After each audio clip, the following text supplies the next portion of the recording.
Bonjour, donc je m'appelle Gilles Zièche, je suis cofondateur et co-concepteur des enceintes Diptyque Audio avec mon ami Eric Poix. Alors ce projet date de l'année 2000, donc il y a 21 ans maintenant qu'on a commencé à faire ce genre de haut-parleur. C'était d'abord un loisir et puis c'est devenu petit à petit un projet puis une entreprise. Donc on a développé les premiers haut-parleurs dans le cadre d'une installation d'art contemporain avec une photographe. C'est parti de là. Et puis on a fait évoluer, on a fait tout un tas de prototypes. Et on a participé à des expositions avec des créateurs sonores. Et donc on a amélioré notre concept de haut-parleur isodynamique jusqu'à aboutir à un brevet qu'on appelle le Push-Pull Bipolar Magnet, qu'on a déposé maintenant il y a plus de 7 ans. Donc aujourd'hui l'entreprise est établie à Montauban. Nous sommes 3 dans l'entreprise, nous produisons tous les éléments de l'enceinte. Nous les fabriquons et nous les distribuons dans le monde entier. Aujourd'hui, on est dans 20 pays, de Singapour à Hong Kong, Taïwan, la Corée, les États-Unis, le Canada, beaucoup le nord de l'Europe, aussi on a beaucoup de succès dans le nord de l'Europe. Voilà, donc on a encore des projets, de nouveaux modèles vont sortir prochainement dans le très haut de gamme. Donc nous sommes en permanence dans un travail de R&D, de recherche, d'évolution, pour faire évoluer nos produits, pour les amener à l'excellence. C'est vraiment notre but, notre recherche. On est passionné de son et de musique et on veut toujours essayer d'aller de plus en plus haut dans la qualité.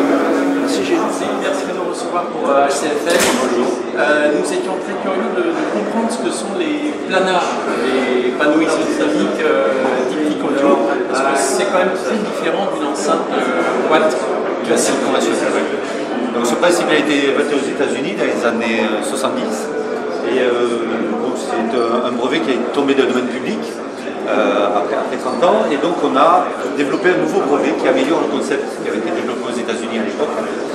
Et donc le principe de l'isodynamique, c'est mettre en vibration une grande membrane qui est en mylar, sur lequel on a déposé un ruban d'aluminium qui est la bobine du haut-parleur, et face à ces rubans d'aluminium on a des barreaux d'aimants. Et donc c'est comme un haut-parleur conventionnel électrodynamique, on a une membrane, un bobinage et des aimants, et tout ça est développé à plat. L'intérêt, c'est qu'on va produire un son à partir d'une grande surface plane. On met en vibration toute une surface plane. Donc il n'y a pas d'effet de projection, il n'y a pas d'effet de piston. Il y a un son vraiment immersif et très naturel dans sa dispersion. Et puis l'autre intérêt de ces haut-parleurs-là, c'est que ce sont des haut-parleurs très rapides, qui n'ont pas de traînage, pas d'inertie, pas de son de boîte, parce qu'on n'a pas de caisse à l'arrière, donc on n'a pas de coloration liée à la boîte. Ce qui permet d'avoir ce naturel, cette sensation de musique vivante, très aérée, jamais contrainte. Et c'est ça le grand plaisir des haut-parleurs isodynamiques. Voilà. Pour avoir une petite expérience personnelle dans ce domaine, on a pu reprocher à un certain moment un manque de basse à ce type de panneaux. Les médiums et aigus sont magnifiques et les basses sont peut-être un petit peu plus pauvres. Est-ce que vous avez fait un traitement particulier pour améliorer ceci? Alors tout à fait, ça a été tout notre travail effectivement, et le brevet avait pour but d'améliorer vraiment le grave par rapport à ce qui se faisait. Donc notre principe, c'est déjà une structure qui est extrêmement rigide, donc la référence du haut-parleur qui est le châssis extrêmement rigide, c'est un sandwich de matériaux pour éviter tout ce qui est coloration. Et à partir de là, on a développé un push-pull, c'est-à-dire des aimants devant et derrière, de la membrane, et c'est des aimants bipolaires qu'on fait faire sur un cahier des charges particulier. Donc on a des moteurs individuels qui vont pousser sur toute la surface. Et par ce principe aussi, on a une membrane qui est très aérée. C'est-à-dire qu'on a quand même peu de bouchage de la membrane, contrairement à ce qui se fait par d'autres marques. Et donc comme ça, on a un parfait contrôle des débattements de la membrane, et tout en étant très aéré, ce qui permet ce naturel, et on gagne beaucoup de grave par rapport à ce qui se faisait jusqu'à présent en isodynamique. Après, il faut comprendre que le choix d'une enceinte isodynamique se fait en fonction de la taille de la pièce. Donc aujourd'hui on écoute le DP107. Pourquoi on écoute ce modèle-là? Parce qu'il est adapté à la pièce qui nous était proposée. On n'a pas fait jouer les grands modèles. Plusieurs modèles. C'est ça. Aujourd'hui on a 4 modèles. Le DP77 qui est un petit modèle à 4000 € qui va très bien dans une petite pièce de 20 mètres carrés, 25 mètres carrés. C'est fabuleux.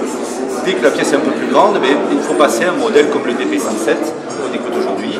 Et puis quand on a un grand espace, au-delà de 50 mètres carrés, on va choisir des grands modèles comme le DP160. Notre grand modèle ici.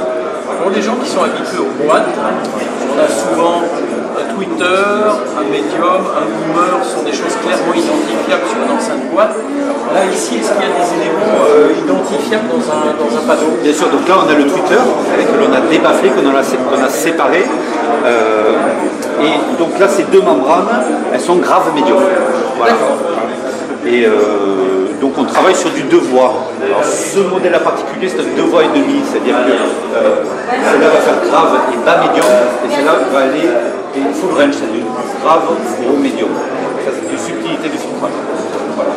Et voilà, en fait, comme les enceintes conventionnelles, on a un filtre à l'arrière du panneau Twitter, on a un filtre répartiteur de fréquences, comme on l'a dans les enceintes, c'est obligé pour Bien sûr. répartir les fréquences dans les différents parleurs.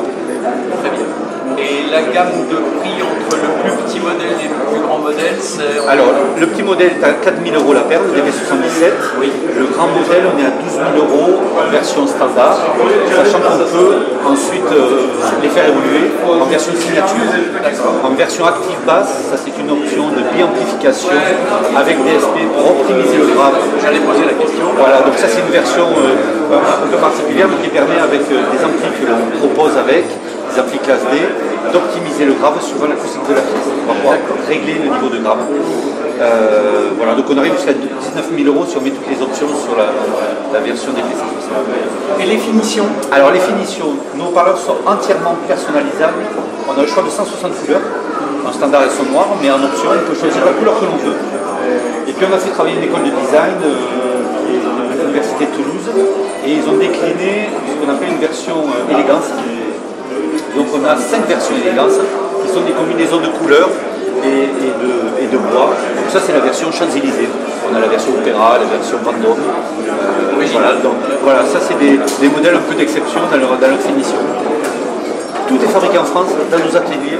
On maîtrise tout de A à Z. C'est vraiment des haut-parleurs qui sont fabriqués à 100% en France. Cocorico. Cocorico du sud-ouest de la France.